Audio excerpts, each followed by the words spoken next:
package zero deposit, zero bayaran muka untuk Proton X50 version terbaru, X50 FL. Kita faham tak semua rakyat Malaysia mampu untuk bayar 10% down payment, lingkungan 9 ke 10 ribu ringgit. Agak besar tu. Jadi kita buka package ni untuk permudahkan urusan customer bagi proses pembelian Proton X50. Kita akan bagi rebate diskaun yang besar untuk customer, dan rebate diskaun ni dah cover untuk pembayaran deposit, booking fee, road tax tahun pertama, insurans tahun pertama, down payment dan lain-lain. So, disebabkan itu, customer tak perlu bayar 1 sen pun untuk bayaran muka, bayaran deposit ataupun down payment.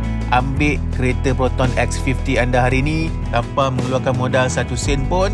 Bayaran bulanan, bulan-bulan berikutnya baru start bayar. Itu best dia untuk package Proton X50 mampu milik ni. Untuk apply package ni, anda mesti ataupun anda wajib mempunyai dokumen yang lengkap. Mesti mempunyai IC, lesen kereta, lesen motor tak boleh ya, lesen kereta, slip gaji, bank statement. Gaji tak boleh cash, gaji mesti masuk bank. So bank statement diperlukan. Dari segi kelayakan gaji minimum berbeza mengikut 3 pilihan spek Proton X50. Proton X50 version terbaru ni mempunyai 3 pilihan spek: executive, premium dan flagship.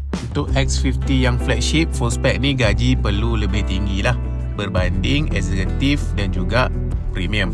So untuk anda yang dah berminat untuk memiliki Proton X50 idaman ni, ini saya attach business card saya. Boleh screenshot, boleh terus WhatsApp saya atau terus call dan hubungi saya segera. Bertindak pantas, Proton X50 bakal menjadi milik anda, InsyaAllah. Jumpa lagi next video. Assalamualaikum.